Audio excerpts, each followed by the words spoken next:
Ikiganiro ingingo z'urufatiro mu kwizera ni ikiganiro gitegurwa na Antioch Foundation mu mugambi wayo wo gukomeza amashengero biciye mu gukomeza bizera no guteza imbere uburongozi bwiza Eco d'Antioch. Ico kiganiro kigizwe n'urukurikirane rw'ibiyago vyisunze Bibiliya ku bibazo bitandukanye abantu bakunda kwibaza bijanye no kwizera hamwe n'ubuzima rukristo. Numunezero kukwakira kandi wewe mukunzi w'ikiganiro ingingo z'urufatiro mu kwizera ukaba uri kumwe na Oswald Shimirimana. Uno munsi tugiye kugirana ikiyago kuvyerekeye ingene uwizera yoteza imbere utumenyere mu bikorwa vyiwe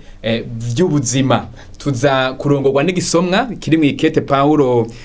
yandikiye abitesalonika igice ca 4 kuva ku murongo w'icenda kugera ku murongo wa 12 ikete rya mbere. Hanyuma mbere yuko dusoma ico gisomwa ndi kumwe n'abatumire nagomba kubasogera ngo bidondore abari kwadukurikirana. Mpereye iburyo bwanje kaze gose.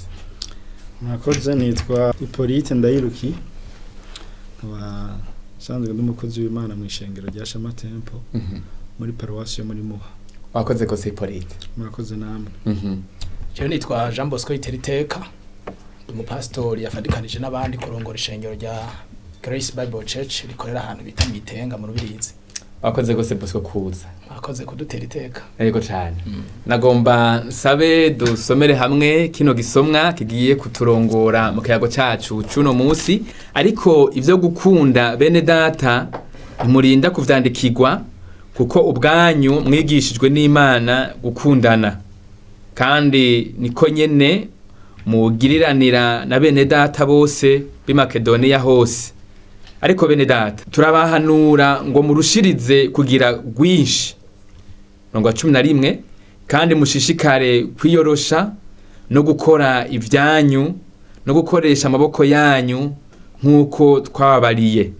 kugira ngo mugendane ingeso nziza kubo hanze kandi mutagira ico mukenye. Ano majambo niyagiye kuturongora mu kiganiro cuno munsi. Muri kino gisomwa turabona amajambo atubwira kugendana ingeso nziza kubo hanze. Hippolyte odufasha. Ingo, murakoze. Novyishura mbanje kuvuga ico Paulo yariko yandikira. Hari ryari shengero yatanguje mugabo ryari rifise ikibazo kijanye no gusegerereza. Abantu barakizwa, bamaze gukizwa bagaca bashira ingufu cane mu kuja gukoranira hamwe n'abandi, bamwe bakaja no gusengera ku misozi, hanyuma bakibagira kwitwararika ibikorwa. Hanyuma rero bamaze ico gihe rero mu gusenga no mu kwisonzesha ku misozi bakagaruka baje bashonje, urumva inzara irakugarukana. Bagaca baza rero muri bene data bavuga ati abarega byagoranye mu nda mudufashishe two kurya. Rero yari kagerageza gukosora ingeso kugira ngo bahimirize cyane gukunda gukora. Ubwa mbere kugira ngo nkuko ikibazo warumbajije kivuga, kugira ngo ntivyanduze ingeso nziza ngo bicafuze ukwizera kwacu. Kuko kuntu umuntu yagomba mu byo gusegereza hagomba gutungwa n'ivyo ahabwa bitavuye mu nguvu ziwe, vyaratukisha intahe y'abakristo, ntahe y'Ukristo. Kubera umuntu yaca umuntu adepanda ku bandi atunzwe n'ivyo ahawe. Paulo rero abateye intege ngo bavuze kugendana ingeso nziza, biragutse mugabo ahanini yari kashiramwo inguvu kuri ico kijanye no kudasegerereza. Ingeso yari karagomba gukosora ahanini naho harimo n'ibindi, mugabo gikuru hari muri ico cyo kudatungwa n'ivyo hawe gusa. Ako nakageso kabi umuntu kuko gukosora umukristo si vyiza ko umukristo atungwa n'ivyo asavye canke hawe gusa. Naho tobisavye baguma baguha gusa, ubona umunsi umwe bazoruha. Rero yari kagerageza gukosora ico. Hanyuma kutagira ico mukenye ni muri kinyene uko umuntu akoresha ibikorwa akoresha amaboko yiwe, no kugira ngo ntakehanigwe. Sicerekeye ibijyanye n'ubutunzi, mugabo ivyo akeneye vyibanze abironke bitavuye atavyiteze ku bandi. Duke tumutunge mugari gwiwe yego ngira ngo muteze imbere uyu muco ku umukristo akwiye ko umuntu akora yego arondera atagoma yicaye w'umunebwe neza cyane yego Bosco sinzi ko cyo kwongera ko muri ibi biteka rushikiriza nkuko yabivuze kimwe mu bibazo bitatu bari bafise nyamukuru aha i Tesalonika hari mu bunebwe bari badukanye rero ibintu by'ubunebwe kutagira ico bahaye amaboko rero ariko aravuga ngo kugendana ingeso nziza kubo hanze harimo kwigenza neza nivyo harimo kugenda bagaragaza ubuzima rukristo mugabo aha yariko ashira akadomo gakomeye kubijanye no gukora kuko urumva umuntu amazi umwanya yibereye mu bindi ashaka kuba yitwaje gusenga wanashima hama iyo biza guherera hose araza gukeneye icyo afungura urumva umuntu akore canke ntakore iyo birangirira arakeneye gufungura rero abantu baca baza kugorana bagaca baza kugorana mu cete cya kabiri hoho mbere aranabitangamwo ashimitse gose akavuga mbere n'ingene ishengero rikwiye gufata abo bene data badashaka guheza kugira ico bahereje amaboko rero utari karakoresha yiwe maboko yacace kimaramare rero babandi bo hanze bamwihweza kukareva ate kugenda n'ingeso nziza ko bo hanze byaca bitukisha ishengero ry'imwami byaca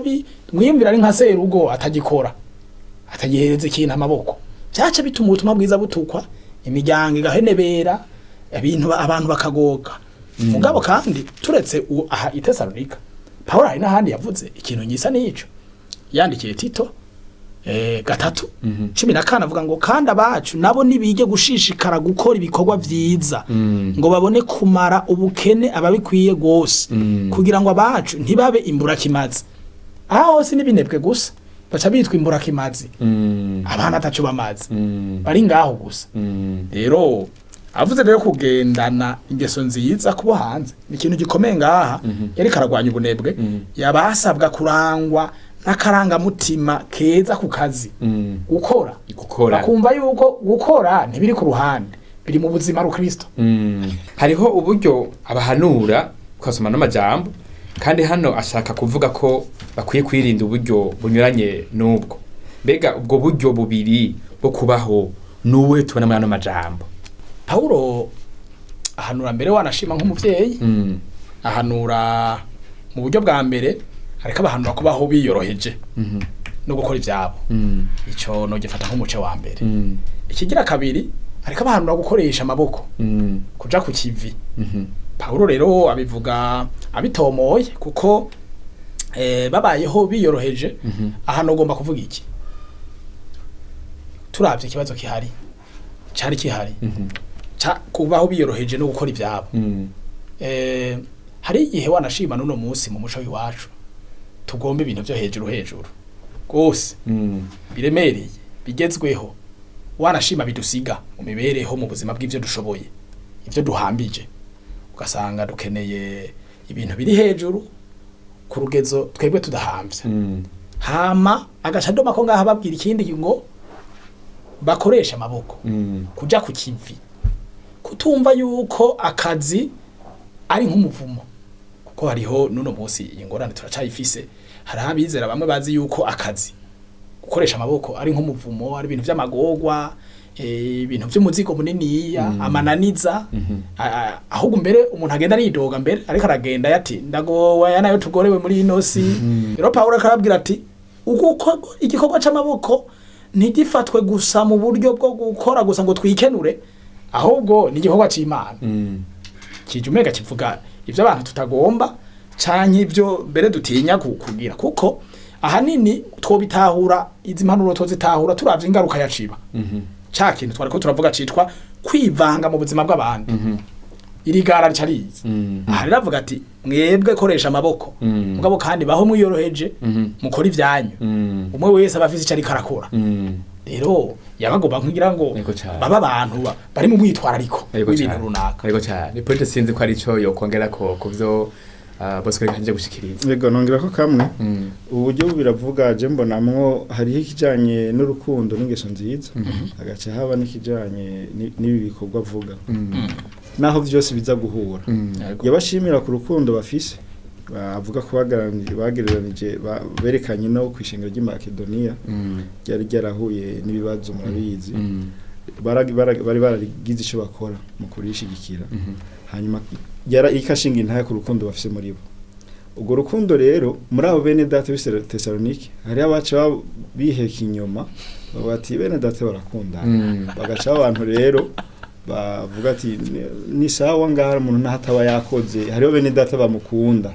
bati byukuri urukundo rwanyu mubandanye kurugiriranira yamara ntimwibagire gukora kuko urumva nihakundana bamwe bazohava baruha hariho bamwe b'abakonsomateri n'abandi bagejejwe gukora bazohava baruha yavuga ati mwese urukundo mu rubandanye mugabo rujane no gukora kuri ibikorwa by'amaboko yanyu kugira ngo umwe wese yitunge ntagire uburindira abandi ko ari cyo bamukorera umuntu wese ashaka kugira icyo akeneye kuko twese turakeneraniye mugabo ntihagire ukenera gufashwa gusa wadafasha mugabo kugira ufashe urakenera ko wakoze ukagira umwimbu rero yababwira ivyo bintu bibiri mugumize urwo rukundo n'ingeso nziza yamara no gukora ntimuvyibagire reka byukuri nyene tuvuga n'amajambo yerekeye gukora gutaba abanebwe reka twese ngende dusaba gukora ibikorwa by'amaboko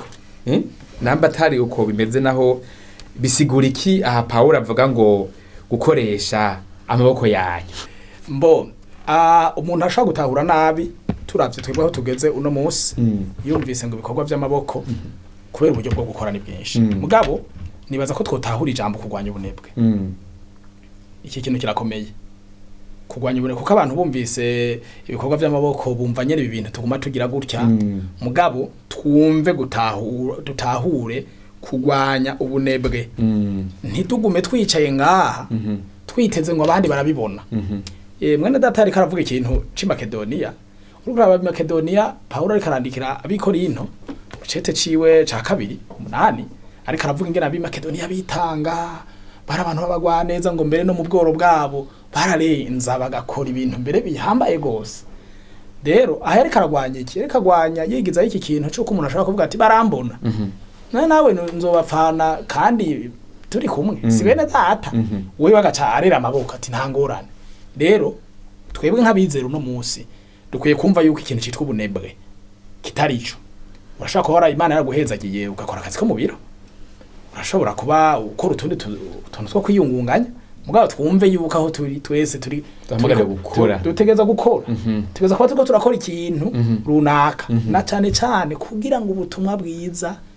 nibutukwe ntitwambara ibara iri jambo rero rivuga ngo gukoresha amaboko yanyu kwitahura gute tworitahura ko kurwanya ubunebwe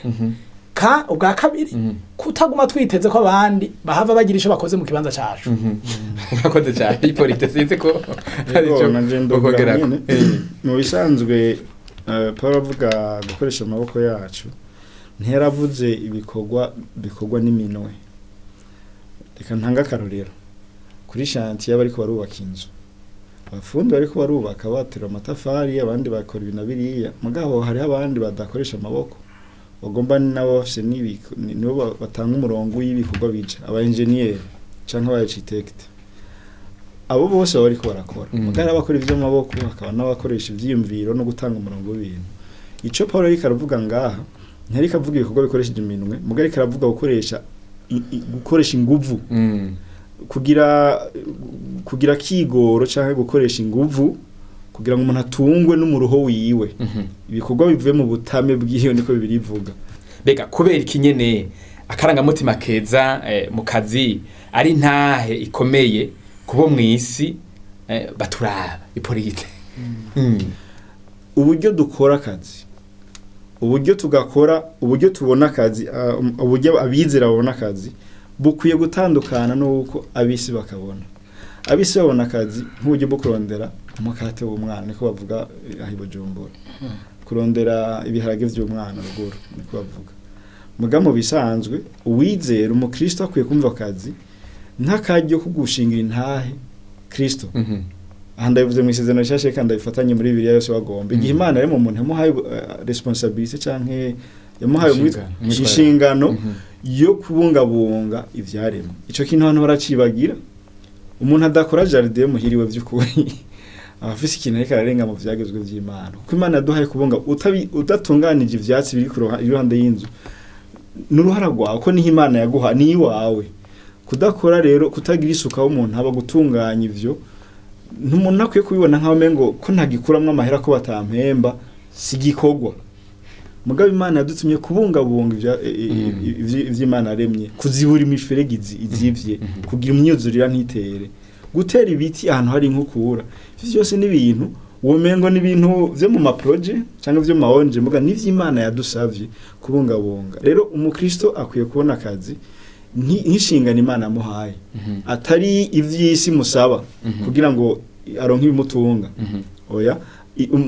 umushahara canke ibimutunga n'inkurikizi n'umugisha Imana yashizeho ko iyo umuntu akoze imuhezagiza umwimbu umuntu atera bikamera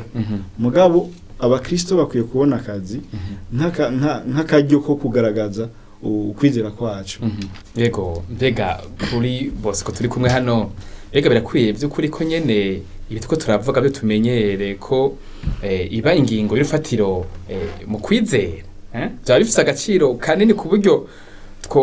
twokenera abana agomba kwitandukanya n'umukristo adashaka gukora kubera iki birahambaye gose Paulo hamwe twasoma muri hamwe mu cete cya kabiri cya Tesalonika je yantangaje yavuze yuko umuntu adakora akwiye gucahagarika kurya none twiyumvirire hamwe mbega hari umuntu ubunyene yohagarika kurya iyo nadushinga intadi je maze amezi 6 sindya kandi ndi ngaha mbere ayo ni menshi rero Paulo avuga yuko uwo muntu akwiye guca heba kurya mugabo urumva ko ivyo bidashoboka ahubwo umuntu abari mwirinde ryo guca ashobora kwiba niho hacaba barumena nzugi hacaba ibindi birebire birahambaye rero ibi bintu gukora birahambaye ico ni cyambere kigira kabiri umuntu adakora bizana umugayo kandi dusabwa gutunga abi wacu reka dusome aha mu cete Paulo yandikiye cete cyambere Paulo yandikiye Timoteyo twumve amajambo ahari kigabane ca 5 twumve amajambo ahari 5:8 avuga ngo ariko umuntu natatunga abo mu nzu yiwabo cyane cyane abiyiwe azoba yihakanye kwizera kandi azoba baye hanyuma y'ubutizera aya majambo arakaza arakomeye gose cyane gose kumba akazi cyane gukoresha yacu maboko birafitanye isano no kwizera rukristo ntitubimatuka umva kuvuga ngo rero ngo ndageze ngo mu vy'akazi ngo naho ndageze ngo mu vy'imwemu oya birafatanye rero kudakora bizana umugayo ngo umuntu ngo adatunza abo mu nzu yiwe aha nibaza ko ari karabwirana baserugo mu muco w'iwacu baserugo tukabibagira tugaca bibaza abantu twobereye umugisha bamwe turihira ama minervare bamwe uravyumva babana twigisha wa muryango dutunganya ca kibano dukorera uravyumva ya matagisi dutanga muri obere uravyumva go ruhombo gose ruca rukurikira umuntu yanze guhereza amaboko urumva rukurikirana umuryango wacu uragira ingorane abadukikuje mu kibano ya miryango imwe twavamwe imbere yuko tuja kubaka igira ingorane igihugu kirakozwe ko umva ishengero ryo vyaheze kera rero ibara riba riguye ikigira gatatu novuga umuntu adakoze aba yihakanye icitegererezo twasikiwe n'abatwitangiye turabe Yesu tubona yarabaye umubaji kwa Yosefu none ibyo bintu umwami wacu yagize twebwe turi bande twega twoshobora guhangara ibyo umwami wacu yagize tukavyanka twebwe Paulo hagiye ari karandikira bi Tesalonika yavuze ngo iki ati twababereye akarorero kandi mukwiye kutwigana hari naho acatomura ati kuko natwe twigana Kristo iyumvira ukungene uyu muntu yoba merewe yahemukiye na Kristo agahemukira ikibano agahemukira umuryango wiwe turaza ko nawe yihemukira kuko arakena arakena kamumworo inzara ikamugondoza rero gukora uwo bireka akabica ku ruhande akabona ko mengana ibintu bisanzwe yobahovye gose turetse ko yobahombeje n'abandi yego cyane mbere yobahemutse yego cyane negeranya kuco yavuze bibiri nyamukuru birimo akakaranga mutima umukristo agira ku kazi karabera intahe abatarizera kubera kimwe yavuze cyambere uko ugira umutima mwiza uri kurakora biratuma abantu bifuza kumenya ivyo wizera niho Petero acavuga ngo kugira ngo bamenye inyanduruko niba babaza inyanduruko yo kwizera muga bayikubaza kubera wagize inyifata itandukanye niyo bamenyereye yatanze akarero k'abaganga igihe abandi bariko barirengagiza abagwayi wowe ukabitwarika nkaho mengo nabawe uje kuvuza none wewe ko hariyo ikintu bavuga ngo bitabaje padiri ivyo baza umukorezi wewe ivyo bintu witamwo uwo mwete ukurahe mugabo naho rero haca kaba kajyo kuvuga uko wizera ibinda biterwa n'urukundo nkundi Imana kuko ni Imana irakunda abantu yego hanyuma ikigira kabiri nuko iyo umuntu ari karakora ibikorwa uretse gushinga intaye Yesu no kwitwararika ab'Imana yaduhaye kimwe yavuga umuntu ari kwa muganga ntaba ari kavura abagwayi aba ariko yitwararika abantu b'Imana nakwiye kubona nk'abagwayi baje kumuruhisha akwiye kubona nk'abantu Imana imurungikiye kugira ngo yitwararike afate neza bamererwe neza kuko Imana yifuza ko bamererwa neza Imana yifuza ko abantu bakira ntiyifuza ko bagwara uri umuganga rero afata minenego kuvura uri kurahemukira kwizera Kristo uri umwigisha atitwareka ko abanyeshuri bamenye ubwenge uri kurahemukira kwizera ko Imana yifuza ko abanyeshuri baca ubwenge bagira ikimazi ishengero n'igihugu hanyuma rero cya kabiri nuko abantu bitwareka imiryango yabo uko umuntu akora ivyo yinjiza bitunga umuryango wiwe hamuko atunga umuryango wiwe bikuraho igitutsi yakivuze yadusomye muri murongo muri Timoteyo ariko bavuga ku vyo uko abakristo bakwiye kwitwara uko umuntu w'umugabo akijijwe serugo vy'ukuri umuryango umumereranira nabi yofuma usonza ni vy'ukuri ari ibihugu bikenye mugabo mugakena uri kuracumukura bahavuga ati n'ukuri naho vyanse vyankaragerageza afuma rondera imbwija muga ntaba yicaye ngo bana ngo je nabuze ngo ukunda bigenze uwo mwete wo gukora nakaranga do Kristo gakwiye gushigwa minguvu gose dufashe musongore gatoyi twovuga none ko nakaye kamenyere vy'ukuri cyangwa tumenyere ndangamutima twoteza imbere mu vyerekeye gukora ibikorwa vyacu vya buri munsi mu buzima bwacu ego ni kibazo gikomeye gose akamenyere ndangamutima umuntu akwiye gushira imbere mu bijanye n'akazi icambere nari nakivuze nuko umuntu yo kwitwararika kumenya yuko iyo ariko arakorera abandi ariko akorera Imana atari karondera ibimubeshaho gusa ica kabiri nashinyane nakivuze nuko umuntu yamenya yuko iyo ariko arakora ariko akora uruhara rw'ivyo Imana yamusavye kuva kera wo gutunga gushiraho urutonde mu vyaremwe Imana igihe yaremye ibintu yari bihaye urutonde kugira ngo isi imererwe neza gutunganya ivyaremwe bidukikuje no gufata neza abantu cya kabiri nuko arakajyo ko gushingira intahe uwo twizera mu buryo dukora akazi umutima tubikorana ubonye umuntu agutwengera guha karibu natuvuga Yesu ashimwe vy'ukuri umvuguwe neza wibaza ko ari kubera ik'abakristo ga Bosco batandukanya ivyo bakora no kwizera kwabo kimwe novuga ko ari kutamenya turashobora kuba tudatahura neza bijanye no guhimbaza Imana kubera nkuko yabivuze twebwe turi ngaha ngo duhimbaza Imana mu byo dukora byose ubuzima bwacu twebwe abakristo twebwe abizera rero ukutamenya ni ikintu kikaze gose abantu kuba batazi ibyo arivyo bavuga bati hekaye bagaca bitwara nk'uwari we wese mvugovye kuvuga kutamenya cya kabiri ibaza ko inyigisho hashobora kuba hatariho inyigisho kuba hatangwa inyigisho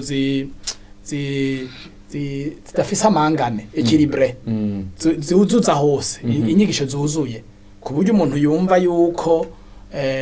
icajejwe nyezina ubuzima bwiwe bwa misi yose buri mu bw'akazi buri mu buzima rukristo hama ikindi no uvuga kwirengagiza hari abantu babirenza ku ruho rw'amazi bityo nyene akumva kumenga wewe ari nk'abandi akabaho nk'uko abandi bose babayeho akumva kumenga nta gaciro kanini yabifise kugo aho rero umuntu ashagomba kurengerwa n'umuco umuco rambya bizizana urabona hariho n'imigani atari myiza rambya bizizana uwabirimye siwe yabiriye urabibona umuntu n'uburyo twiwe n'utw'abantu umva hacajamo n'ibugizi bwa naponona niki ibi bintu vy'imico mugabizera dukwiye kurengana ngaho dukwiye kurengana tukagera ahantu tubona yuko abizera akazi ni nk'igikorwa cyo guhimbaza Imana nakaryo turonka ko guhimbaza Imana komeye gose nibakwe uku kubitandukanya rero irinde rikomeye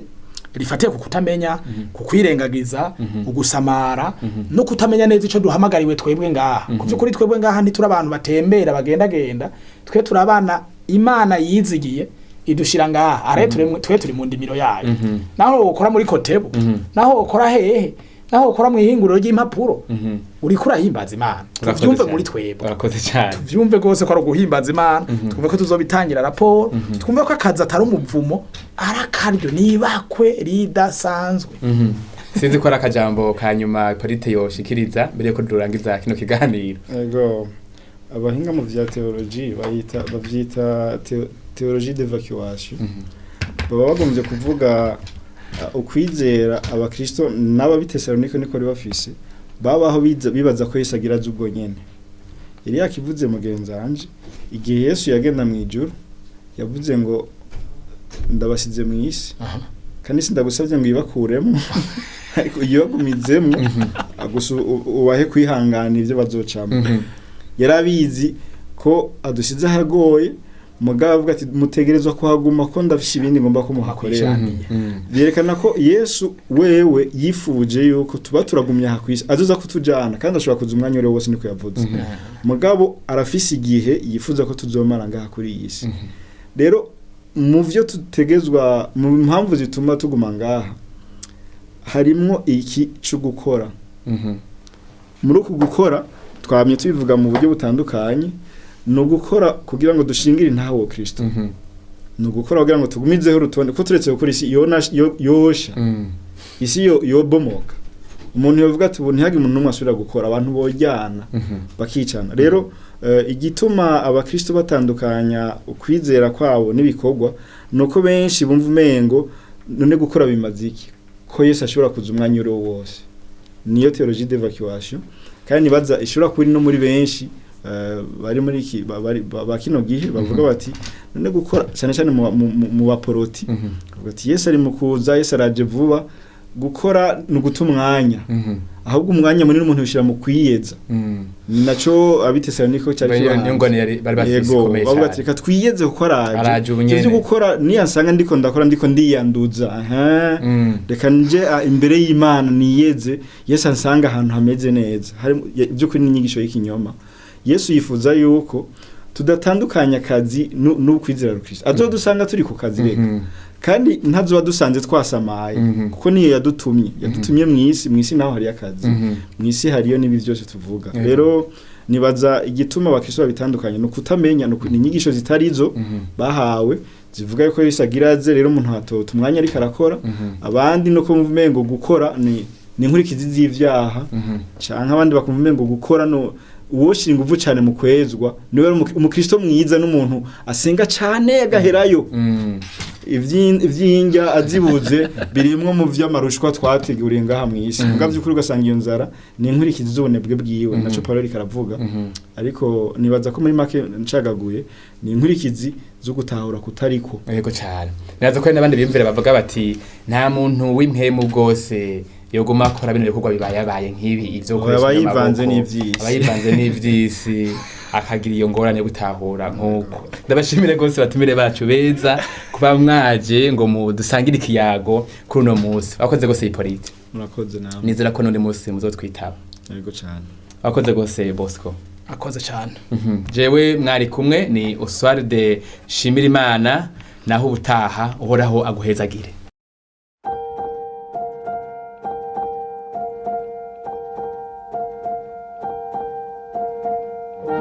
Kiganiro ingingo z'urufatiro mu kwizera ni kiganiro gitegurwa na Antioch Foundation mu mugambi wayo wo gukomeza amashengero biciye mu gukomeza bizera no guteza imbere uburongozi bwiza Eco d'Antioch. Ico kiganiro kigizwe n'urukurikirane rw'ibiyago vyisunze Bibiliya ku bibazo bitandukanye abantu bakunda kwibaza bijanye no kwizera hamwe n'ubuzima rukristo.